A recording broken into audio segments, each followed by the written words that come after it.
साथ को स्पष्ट है कि इनकी कुंडली ऊर्ज है और गले तक जाती, गले के निचले भाग तक यानी कंधों तक कुंडली जाती है। ये शायद अभी कह नहीं पाए और मेरे मुंह से ये सुनना चाहते थे और मैंने कह भी दिया।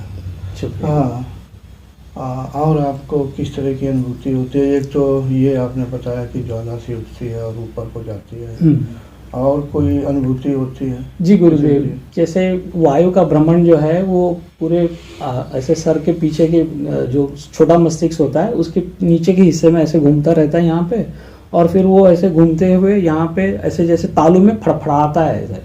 और वो जैसे रंजन जी बोल रहे थे ना कि दिन में दो चार बार तो हो ही जाता है, वो चलता ही रहता है, वो हर रोज का सिलसिला है। देखो वो वैसे मैं बता दूं, स्पष्ट कर दूं कि आपकी जो योग्यता है आप कंठशक्ति से नीचे की है, लेकिन आपने गर्दन से ऊपर का यानी सिर के भाग की जो बात बताई है, इसका कारण है कि आप बहुत शुद्धता से रहते हैं, ज़्यादा समय ध्यान में व्यतीत करते हैं, प्राणायाम और मंत्र जाप करते हैं। जी हाँ, क्योंकि मन आप सिर के ऊपरी भाग में या आज्ञा चक्र में स्थिर करते हैं, इसलिए उस तरह की अनुभूति होती है। जी मैंने इसलिए कहा कभी आप भ्रमित ना हो जाएं कि मेरा कंठ चक्र खुला हुआ है और मेरी स्थिति ऊपर की ओर है, अभी आपका कंठ चक्र नहीं खुला हुआ। चलो अच्छी बात है। हाँ, मैं ये जानना चाहता हूँ कि और भी कोई अनुभूति आपको हुई हो, अगर बताना चाहें तो आप बता सकते हैं। जी गुरुदेव, जो चींटियां काटने का है वो जैसे शुरू हुआ था, पहले मूलाधार में मुझे काटी चींटी, उसके बाद में उसने स्वादिष्ठान में आके काटी, फिर मणिपुर में आके काटी, और पीछे के बराबर उसी चक्र के हिसाब से ही काटती जा रही है, और वो चक्र के पर वैसे जैसे कोई चिमटी मार रहा हो उस तरह से होती है। और हृदय चक्र पे आई, उसके बाद में वो चलता रहा सिलसिला कुछ दिनों तक, उसके बाद में काफी दिनों बाद यहाँ पे गर्दन में पीछे काटने लगी, और वो कंधों में फिर ऐसा लगता था जैसे कंधों में जैसे कोई ऐसा जाम है और उसको जला रहा है कुछ, और वो पिघलते जा रहा है, बर्फ जैसे ऐसे कुछ गिर रहा है, टपक रहा है ऐसे, और लेकिन वो तेज गर्मी वाला है सब।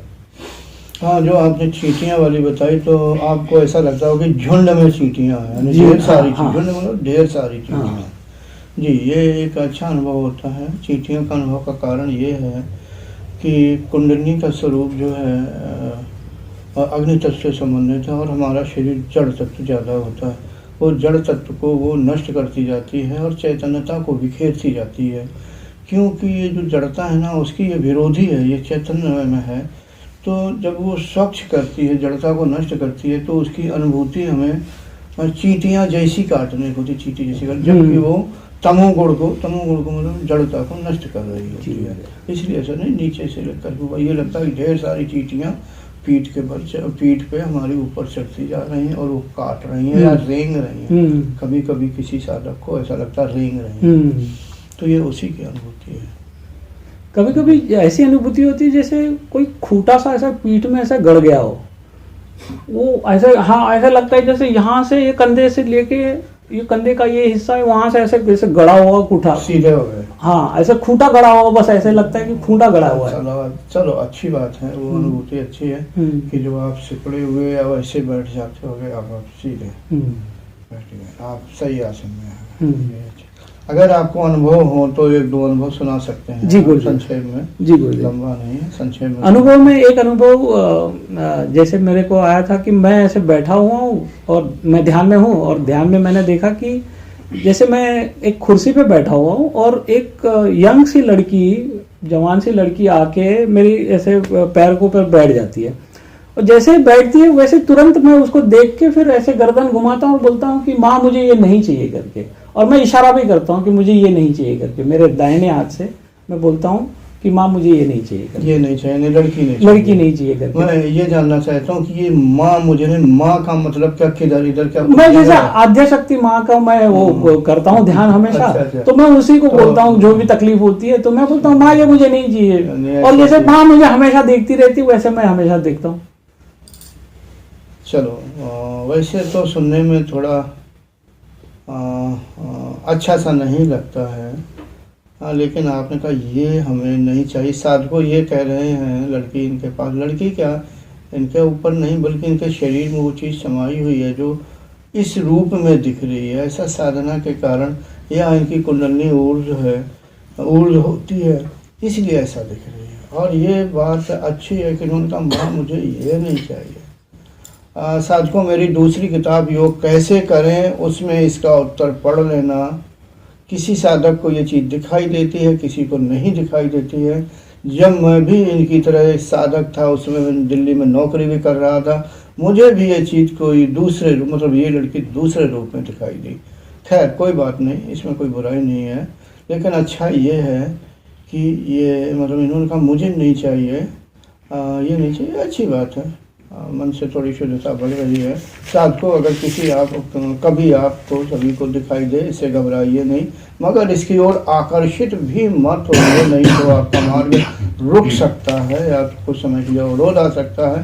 तो मैं बिना पूछे बता दूं कि जब इस प्रकार की लड़की दिखाई दे और वो आपकी ओर कुछ विशेष भावभंगिमा में या कुछ आकर्षक मुद्रा को देख रही हो, तो आप अपने अंदर कुछ भी विचार ना आए, आप निष्भाव से उसको, निर्विकार भाव से आप उसको टकटकी लगा के देखते रहें। अगर वो नहीं हट रही, आपकी ओर देख रही है, बस फिर उसका प्रभाव आप पर नहीं पड़ेगा। अपने अंदर किसी प्रकार का उल्टा सीधा विचार ना लाएं और बाद में ईश्वर से प्रार्थना करें कि प्रभु इस तरह का मुझे दर्शन न दें और मेरे अंदर और शुद्धता बढ़े।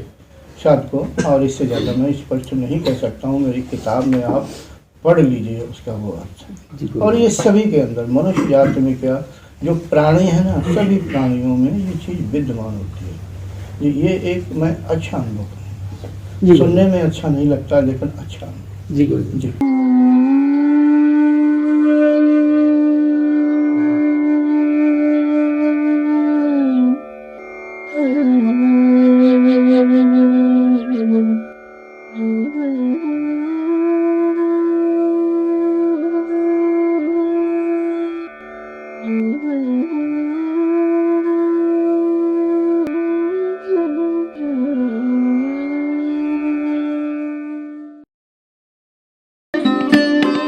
Thanks for watching.